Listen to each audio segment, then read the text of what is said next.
stealth, speed, and surprise.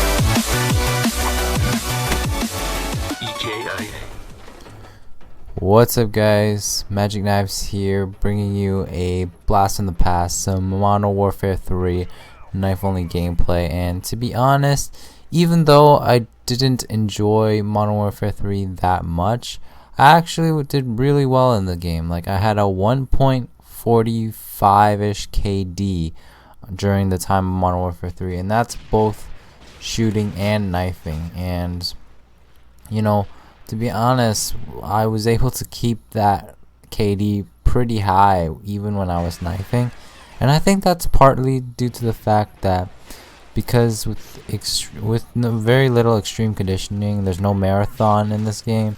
You had to be much more cautious and strategic with where you ran around in the game. So I think by doing that, it actually, it's one of the reasons, I guess, why I was able to get 2 Modern Warfare 3 knife-only Moabs in this game. But, just a quick thing to mention to you guys. But anyways, today's gameplay commentary topic, talking about public speaking and the sort of fear that comes with public speaking. And this, now, just to give you a little background on myself, I'm a close-up magician, and I actually do close-up shows for people, and whenever I get hired to perform at people's events, birthday parties, and once in a while, if I'm lucky, I get invited to a banquet or whatnot. So when I'm doing the shows for the kids, I gotta be pretty energetic sometimes, as much as possible, or at least as confident as I can and clearly speaking as I can. Now, with like little kids, like 3 to 5 year olds, this can be a big challenge, especially since their attention span is barely like 30 to 45 minutes. So when I have to deal with those 3 to 5 year old kids, I don't prefer 3 to 5 year old kids. I don't think any magician does.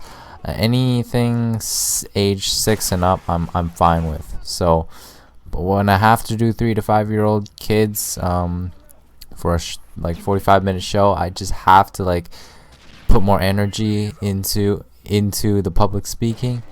Now, being a soft-spoken person growing up as a kid, this was always a challenge in terms of being better at public speaking, because if you really if you go back on some of my older commentaries, and even now to some extent, I am a pretty soft-spoken commentator, and some may use the term monotone in terms of my voice speaking and whatnot, but that's just how I tend to speak. It's not something I can really change. I'm sure maybe I could if I were to take vocal lessons or something like that, but I think despite having to be soft spoken and doing these commentaries,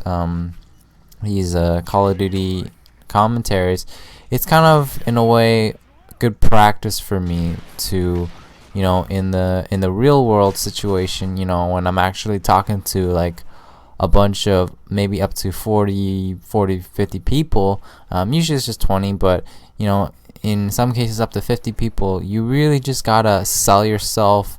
In my case, I'm just entertaining people, but in the real world situation, in the real world situations where you're really trying to get your voice out there, and it does take practice, but I also think that by doing in my case doing these YouTube commentaries is really good practice for me in order to improve my public speaking.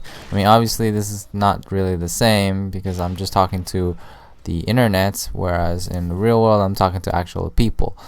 So I think in terms of the fear of public speaking, you just kind of have to put yourself out there, you know. If you're someone like me talking to a bunch of people and hold up, sit down there and get the specialist bonus too. But you really have to put yourself out there, really practice on your pattern and what you're saying to people, whatever you're publicly speaking to people about. It really just depends on what you're doing, but it's all practice. It's all putting yourself out there, not being afraid with what you're trying to what your messages you're trying to bring out to people. But you know, just a little brief idea to give to you guys and girls. So I hope you enjoyed the gameplay and the commentary. 26-6. Hope you enjoyed this gameplay and this commentary. Hope to see you guys in my future videos, and I'll see you guys later. Peace.